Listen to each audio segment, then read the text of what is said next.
Subscribe my channel if you like my video, and please press the bell icon to get my every new notification. انسان ہمیشہ سے حیرانی میں مبتلا رہا ہے کہ یہ دنیا جیسی ہے ویسی کیوں ہے۔ اس نے خود کو وضاحت دینے کی کوشش کی ہے کہ چیزیں جیسے رونما ہوتی ہیں ویسے کیوں ہوتی ہیں۔ آج کائنات میں رونما ہونے والی مختلف واقعات کے بارے میں ہمارے پاس سائنسی وجوہات ہیں، لیکن قدیم وقت میں انسان کو خود ہی وضاحتیں تشکیل دینی پڑتی تھیں جنہیں وہ سمجھ نہیں سکتا تھا۔ انہیں وہ عجیب و غریب اشیاء سمجھنا شروع ہو جاتا تھا۔ سورج اپنے وقت پر طلوع اور غروب کیوں ہوتا ہے، موسم مختلف کیوں ہوتے ہیں، ستارے کیا ہیں اور جیسے وہ حرکت کرتے ہیں ویسے کیوں ہیں۔ پھر انسان کی ذاتی زندگی کے بارے میں تصور کیے جانے والے واقعات بھی تھے۔ ایسے واقعات کیوں رونما ہوتے ہیں جن کی پیشن گوئی نہ کی جا سکے۔ انسان خواب کیوں دیکھتا ہے، لوگ بیمار کیوں ہوتے ہیں، لوگ کہاں سے آئے ہیں اور مرنے کے بعد کہاں جائیں گے، دنیا اور اس کی ہر چیز کو کیسے تشکیل دیا گیا۔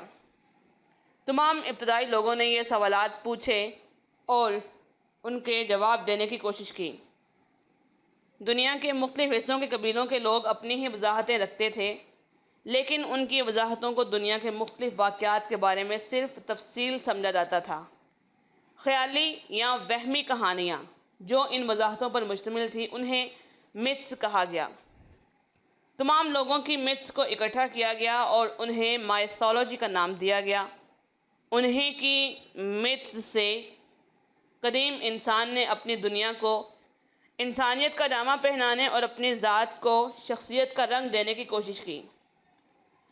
اسی طرح انہوں نے اپنے ارد گرد موجود اشیاء کو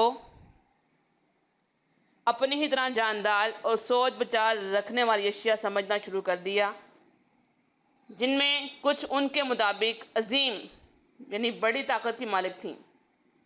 یہ تمام اشیاء جانور، پودے، ستارے، دریا، سورج اور چاند اپنی جادوئی طاقتوں کے ساتھ خدا یعنی دیوتا سمجھے جانے لگے۔ ان میں سے کچھ دیوتاؤں کو اچھا اور مہربان سمجھا جاتا تھا اور کچھ کو برا، جو درد، تکلیف، بھوک اور موت کا باعث بنتے۔ چونکہ وہ لوگ ان تمام اشیاء اور دیوتاؤں کو طاقتور سمجھتے تھے، اس لیے وہ یہ سمجھتے تھے کہ ان کے سامنے وہ درخواست یا دعا کر سکتے ہیں۔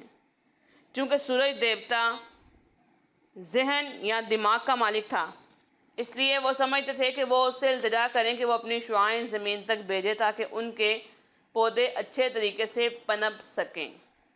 وہ بارش کے لیے بارش کے دیوتا سے دعا کر سکتے تھے جو ان کی دعائیں سنتا تھا۔ قدیم انسان کے ایسے رویے نے تمام رسموں اور قدیم روایات کو جنم دیا۔ دیوتا سے دعا کرنے کا ایک خاص طریقہ کار تھا۔ اگر کوئی بھی اس میں غلطی کرتا تو دیوتا اس سے ناراض ہو جاتا۔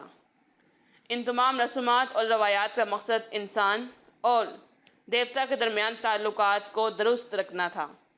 اس طریقے سے انسان نے یقین کیا کہ وہ حالات و واقعات پر کنٹرول کر کے ایک بہتر زندگی گزار سکتا ہے۔